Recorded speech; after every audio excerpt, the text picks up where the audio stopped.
Princess Celestia is replaced by an Ohio-class submarine. Written by Greenback. Read by no one and nobody. Submarine Sunbutt. The brilliant light faded away from the castle's interior, revealing the limp form of a limp and exhausted Princess Luna upon the floor. The dark essence that had been there only moments before now purged and burned away. Nightmare Moon, the legendary embodiment of evil, was gone. My head, Rainbow Dash said. Applejack was the first of the group to recover. Every pony okay? Everyone seemed to be. Rarity couldn't have been better, for she was running a hoof through her mane, which had been restored to its full beauty. Oh, thank goodness! Why, Rarity, it's so lovely, Applejack said. I know, Rarity clapped her hooves in glee. I'll never part with it again. No, Fluttershy said gently. Your necklace, it looks just like your cutie mark. What? Rarity looked to the golden necklace and was surprised to find that Fluttershy was correct. Oh, so does yours. Fluttershy gasped, surprised to see a butterfly-shaped gem on her necklace. Look at mine! Pinkie bounced around the room, her necklace almost flying off her neck. Look at mine! Oh, yeah! Rainbow Dash, beaming as brilliantly as a thunderbolt around her neck. A bit befuddled, but pleased that everyone seemed to be okay, Applejack turned to Twilight. Gee, Twilight, I thought you were just spouting a whole lot of hooey, but I reckon we really do represent the elements of friendship. The back of the castle had collapsed. The giant form of an Ohio-class ballistics missile submarine crashed through, the hull painted a dazzling white, with the sail a rainbow swirl of pink, blue, and green. Twilight gasped. Princess Celestia! The submarine ground forward, chewing up the ancient tile floor, before coming to a stop before the pitiful tiny pony. Sonar activated, hitting her with a ping. But you told me it was an old ponytail. Another ping. Rainbow Dash had to beat her wings extra fast to keep from falling to the floor. Sister? With a great and thunderous clang, the submarine turned towards Luna, who stared up at the enormous steel hull looming over her. Yet it didn't come any closer, careful to avoid crushing her tiny form. It was equally careful to send out a softer, lower-pitched sonar ping. It was too much to take, and Luna burst into tears. I'm so sorry. She rushed forward and nuzzled the hull. I missed you so much, big sister. Seawater trickled off the hull. Pinkie sobbed, so happy at seeing Pony and Submarine reunited at last. Hey, you know what this calls for? A party! That familiar pink cannon was yanked out and fired, filling the castle with confetti, streamers, and balloons, all to the cheers of the happy ponies.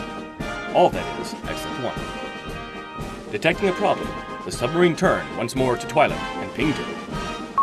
That's just it, Twilight said with a sigh. Just when I learned how wonderful it is to have friends, I have to leave them. The sub did nothing for several moments. Then, deep within its communication room, a small device tapped away. Spike, with his extra-sensitive hearing, heard it and took out a piece of parchment. Translating the message from Morse code, he wrote down the message and handed it to Twilight with a sly grin. With the others looking on, Twilight read the message aloud. I, the SS Princess Celestia, hereby decree that the unicorn Twilight Sparkle shall take on a new mission for Equestria. She must continue to study the magic of friendship. She must report to me her findings from her new home in Ponyville. Twilight's new friends cheered. Twilight wanted to join in the celebration, but she was overwhelmed, her own tears now falling to the floor. The scroll followed moments later as she embraced the submarine. Oh, thank you, Princess Celestia. I'll study harder than ever before. All the ponies cheered, and Pinkie fired off another blast from her cannon, filling the air with laughter and cheer, accompanied by the blast of a foghorn. Twilight had been looking forward to the Grand Galloping Gala all year. Every day, almost every waking moment, was consumed with the thought of how wonderful it was going to be. It should have been a wonderful night, surpassing all her expectations. Instead, it was the opposite. That sounds like the worst night ever, Spike said as he munched on another donut. The other ponies chuckled with nervous laughter. Twilight didn't. She didn't feel like laughing. I just hope Princess Celestia isn't upset with us for ruining the gala, she said. How would her mentor react to having the greatest event in Canterlot being ruined by not only her friends, but herself? A sonar ping bounced through Donut Joe's as the submarine in question crashed through the store side. Princess Celestia! Everyone called out, shocked that the leader of Equestria would grace them with her presence, especially after the events of the gala. Taking a deep breath and steeling herself for whatever fate might befall her, Twilight stepped forward. Pardon me, Princess, but tonight was just awful. The submarine pinged her. Twilight tilted her head. It is? The submarine pinged them all. Relief washed over Twilight like a wave. You're right, Princess. Friends have a way of making even the worst of times into something pretty great. Yeah! Rainbow Dash slapped the table. Hanging out with friends! Hugging. Fluttershy said. Pinkie Pie fired her party cannon. Laughing! Spike groaned. You mean doing exactly what I wanted to do the whole time? Yes, Spike. Twilight rubbed his head. You were right. Taking a donut for herself, Applejack said, as horrible as our night was. Being together here has made it all better. Verity said. In fact, Pinkie said. it's made it the best night ever! Everyone said, laughing. The submarine joined in on the fun, blowing its foghorn long into the night. The wedding of Princess Cadance and Shining Armor was certainly the wedding of the century, judging by the thousands of ponies who had crowded into Canterlot and the castle to watch their union, the moment now just seconds away. The submarine lay atop the altar at the back of the room, motionless as its foghorn blasted away, reciting the sacred words of matrimony. Stop! Everyone turned as Twilight Sparkle ran into the chamber, scuffed up and dirty, and very ticked off. Why? Cadance sobbed. Why does she have to ruin my special day? Another Cadance ran into the room, scuffed and dirty like Twilight, and twice as angry. Because it's not your special day. It's mine. The crowd of ponies gasped. I don't understand, Applejack said, gobsmacked at seeing double. How can there be two of them? Cadance was happy to clear things up for Applejack and everyone else. She's a changeling. She takes the form of some pony you love and gains power by feeding off your love for them. No sooner had the words left her mouth than the Cadance upon the stand burned away in the fiery heat of a green fire. When it fell moments later, the visage of a hideous, bug-like equine stood before them all. Right you are, Princess, and as Queen of the Changelings, it is up to me to find food for my subjects. Equestria has more love than any place I've ever encountered.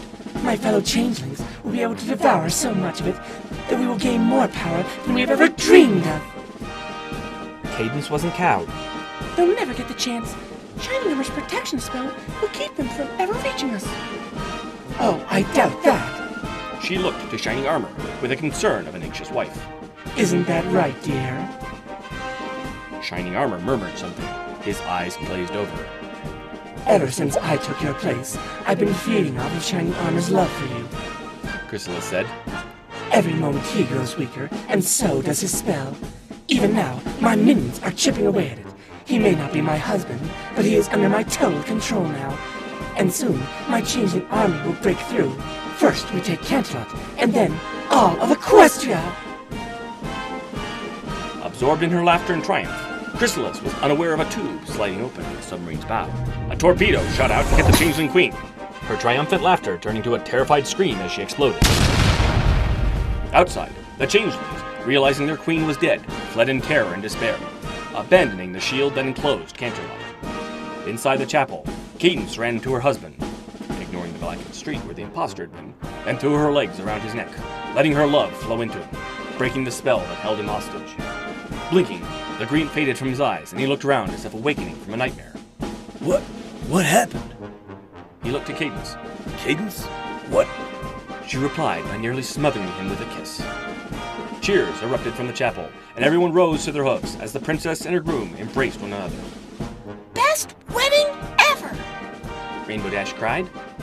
The submarine blared its foghorn. It was like nothing Twilight had ever seen before. Everything was shrouded in mist and clouds that stretched as far as she could see, perhaps stretching on into an infinite void of stars. Hello?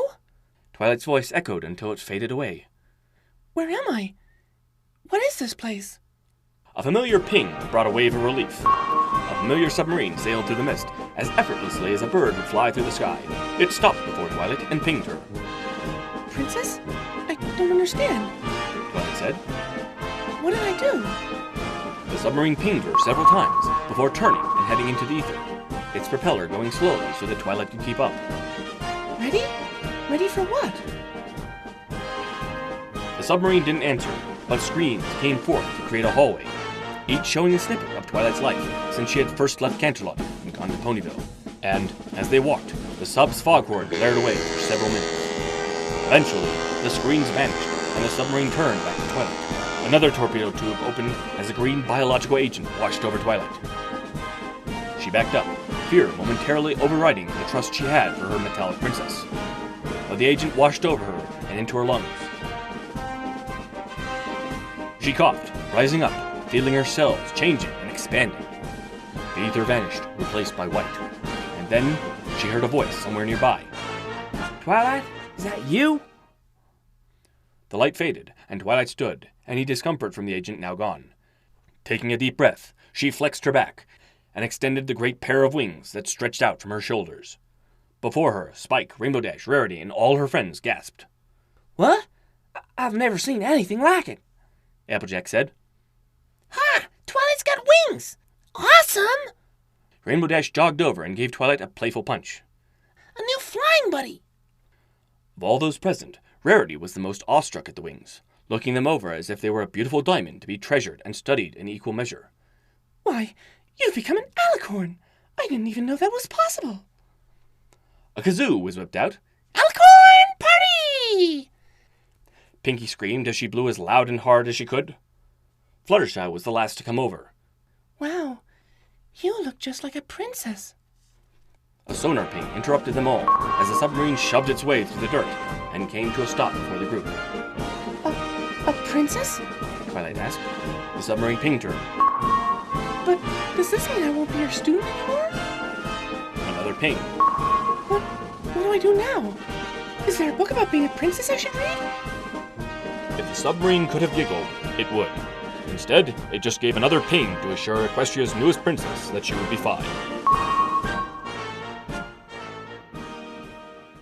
The latest Grand Galloping Gala was better than the last one by any means. Except for the green blob that was currently flooding the ballroom and the rest of the palace. Ponies screamed as they were carried about, helpless to escape the unimaginably sticky grip of the smooths. Among the chaos, the submarine remained still, opening all of its hatches and firing cables into the group for planes to grab onto. It was unaffected by the smooths, its 16,000-ton weight too much to be budged by simple ooze. Standing atop the hull, Twilight tried zapping the ooze, desperate to not have yet another gala ruined on her watch. But not even her princess-level magic could make a dent in the group overtaking the room. None of my magic works on this ooze. Twilight cried out to the sub. Can you stop it?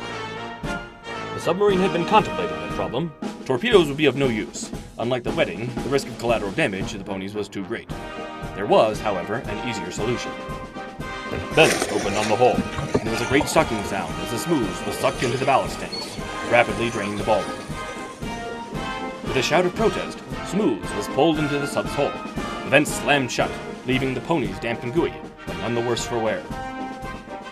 Oh, Celestia, Discord fumed. must you ruin my attempts to liven up your precious gala? Several months later, Twilight ran into the throne room, despairing at seeing the submarine, Luna, and Cadence together. Luna and Cadence weren't happy to see her, or even happy at all. They knew something horrible was coming.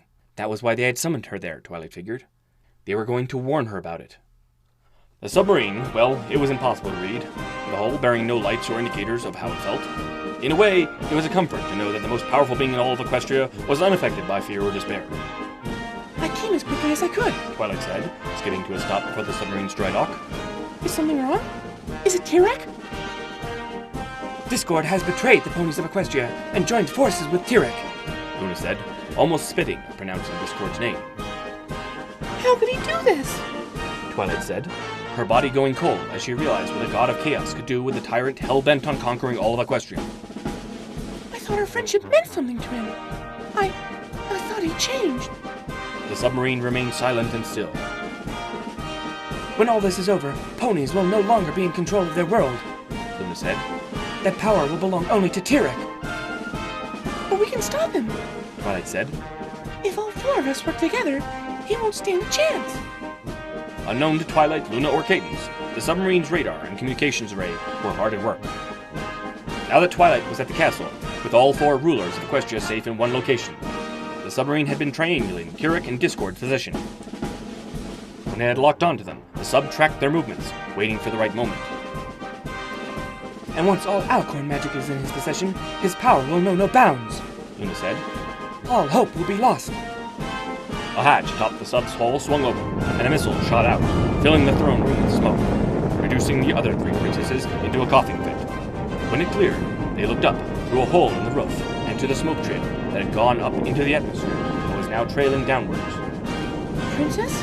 Twilight began. What was... The stained glass windows glowed, as if the sun itself had suddenly come down outside the castle. The roar of a distant explosion deafening everyone and everything nearby. When both faded, a few moments later, a tall, non-radioactive mushroom cloud was rising on the horizon. In the hour to come, first responders to the scene would find a deep crater far from any city or town. Analysis of the debris would reveal particles of fur that confirmed that Tyrek, one of the greatest threats Equestria had ever faced, had been destroyed by the might of a Trident missile. So had Discord, but once he reformed, he would see the error of his ways and turn from his destructive path. When she learned of the destruction several hours later, Twilight reflected how lucky she was to have such a capable submarine as ruler of Equestria. Thank you for listening, and have a happy Ponyville Cider Fest. That's an order.